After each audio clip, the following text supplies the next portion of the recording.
sábado, 8 de julho, Dia Mundial da Alergia. E eu tô agora aqui com o Dr. Marcelo Aum, que é médico alergista e imunologista, diretor da Associação Brasileira de Alergia e Imunologia. Doutor, obrigada pela participação aqui com a gente. Bom, primeiro, a gente tem alguns dados aqui. A estimativa é de que 30% da população brasileira seja alérgica. A gente está falando de mais de 64 milhões de pessoas.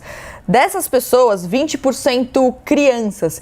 Aí eu queria saber, doutor, o que é alergia de fato, né? Porque a gente vê muita gente falando, tô espirrando, alergia respiratória principalmente. Como caracterizar essa alergia de fato? Você acha que existe muita gente dizendo que é alérgico, mas na verdade é só um resfriadinho? Como a gente identifica isso? Bem-vindo. Obrigado pelo convite, a gente fica à disposição, né? Então, Mari, na verdade, o termo alergia, ele se refere a uma situação, eu brinco e falo para os pacientes que a alergia é um guarda-chuva enorme que enquadra centenas de doenças completamente diferentes embaixo, mas em comum elas têm o quê? São respostas exacerbadas do nosso sistema imunológico contra substâncias externas, as quais ele deveria ter reconhecido como normais. E ele monta uma reação grande, desnecessária. Então, usando o teu exemplo dos espirros, etc., por exemplo, uma rinite por ácaro da poeira, que é o causador mais comum, o ácaro deveria ser tolerado pelas pessoas como um produto do ambiente normal, mas em torno de 20, 25% das pessoas vão montar uma resposta imunológica contra aquilo que causa um desbalanço, levando aos sintomas. Por exemplo, como você colocou bem, espirro, coriza, o nariz que fica congestionado, tosse e outras N manifestações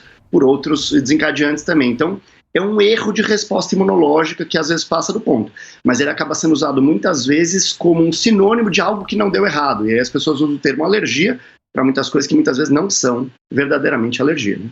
Eu falei sobre crianças, doutor, e eu queria saber, claro que a gente sabe que as crianças vão desenvolvendo a imunidade, né, ao longo dos anos, mas isso é uma causa, de repente, para as crianças terem bastante alergia? As crianças têm predisposição genética? Por que as crianças são um grupo ali que a gente tem que prestar atenção? Então, essa pergunta é excelente, né? Aquela estatística que você citou muito bem, quer dizer, 30% da população mundial, e a brasileira é parecida, desenvolverá alguma doença alérgica ao longo da vida.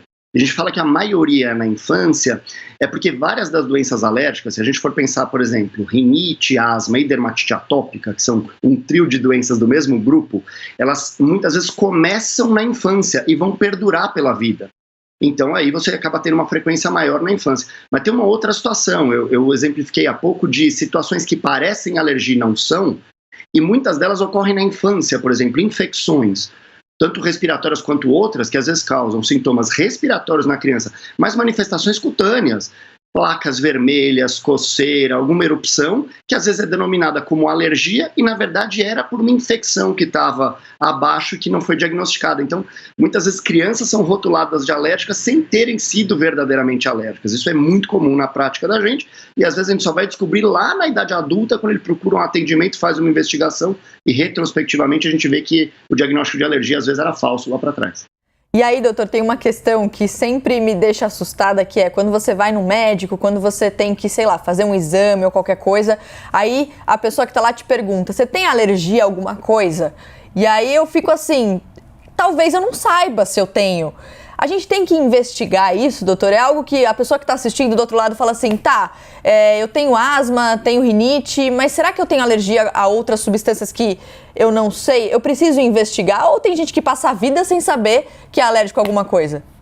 Não, excelente, Maria. Assim, na verdade, a resposta boa é, se você tiver alguma que você conhece, você reporta para o profissional que está te atendendo. Mas se você não souber, a resposta tanto serve a não tenho, como não que eu saiba.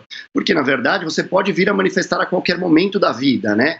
Então, o que eu falei há pouco, aqueles 30% são ao longo da vida. Eu, Marcelo, o pessoa, não o médico, né?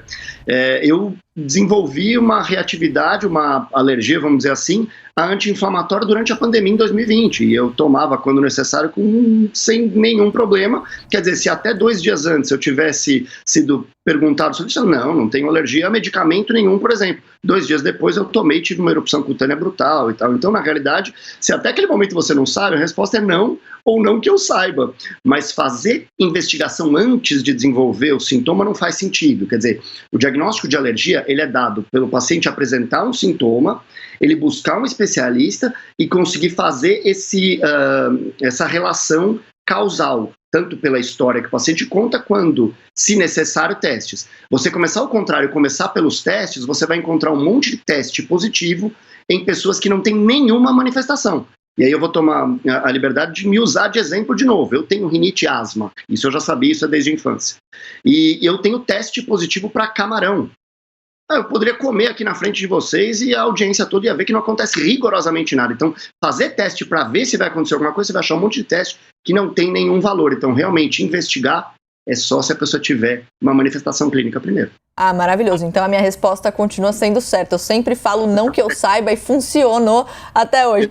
Doutor, você disse que a gente pode desenvolver, né, certas alergias ao longo da vida. Dá para curar a alergia? Depende de que alergia nós estamos falando, né? Assim, a palavra cura, ela é muito complicada porque ela se refere a uma situação na qual o paciente teve uma manifestação, você fez alguma intervenção, ou o tempo passou, ela se resolveu e você jura que nunca mais vai acontecer. Um exemplo que todo mundo conhece, sarampo. Você não vai ter sarampo 2 vezes. Então, tudo bem, é uma cura que não volta. A alergia, você depende da exposição e de N situações da vida da pessoa, mas várias dos produtos, das substâncias que podem causar alergia numa pessoa, isso pode ser reduzido com tratamento e de modo ao que a gente chama de aumentar a tolerância àquele produto. Mas provavelmente ela vai, vamos dizer, a tendência está lá. Será que um dia ela pode voltar a reagir? Isso pode acontecer. Mas você tem como tratar, às vezes induzir tolerância àquela substância, de modo a aquela substância ser usada em segurança. Isso às vezes a gente faz a depender de qual o causador e qual a manifestação clínica do paciente.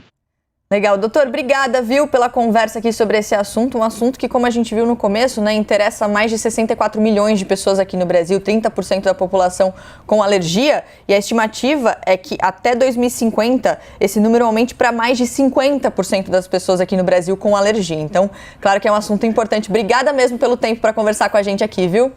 Eu que agradeço, um bom programa para você.